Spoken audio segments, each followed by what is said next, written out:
ask a more fundamental question about the Taliban.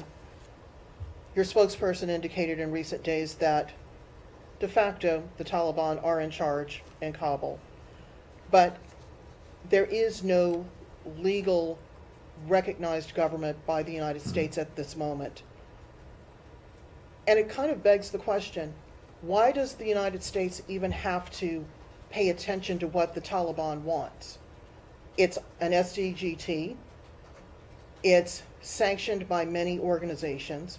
It's already losing access to Afghan government resources because of its past and current behavior.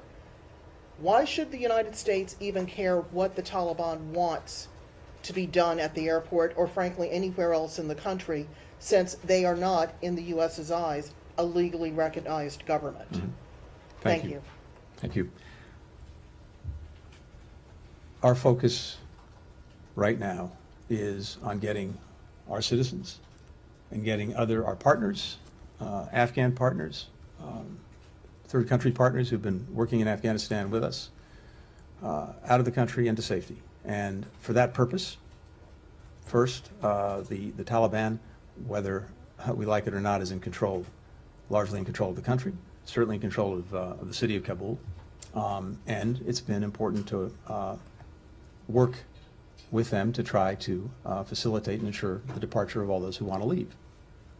And that has actually been something that we've been focused on from the beginning of this operation, because as a practical matter, it advances our interests. Second, we've been engaged with the Taliban for some time diplomatically, going back years in efforts, as you know, to try to advance a peaceful settlement of the conflict in Afghanistan. There's still talks and conversations underway, even now, between the Taliban and former members of the Afghan government with regard, for example, to a transfer of power and some inclusivity in a future government. And I think it's in our interest, where possible, to support those efforts. Going forward, we will judge our engagement with any Taliban-led government in Afghanistan based on one simple proposition: our interests, and does it help us advance them or not. If engagement with the government can advance the enduring interests we will have in counterterrorism, the enduring interest we'll have in trying to help the Afghan people who need humanitarian assistance, and the enduring interest we have in seeing that the rights of all Afghans, especially women and girls, are upheld, then we'll do it. But fundamentally, the nature of that engagement and the nature of any relationship depends entirely on the actions and conduct of the Taliban. If a future government upholds the basic rights of the Afghan people, if it makes good on its commitments to ensure that Afghanistan cannot be used as a launching pad for terrorist attacks directed against us and our allies and partners, and in the first instance, if it makes good on its commitments to allow people who want to leave Afghanistan to leave, that's a government we can work with. If it doesn't, we will make sure that we use every appropriate tool at our disposal to isolate that government. And as I said before, Afghanistan will be a pariah. Francesca.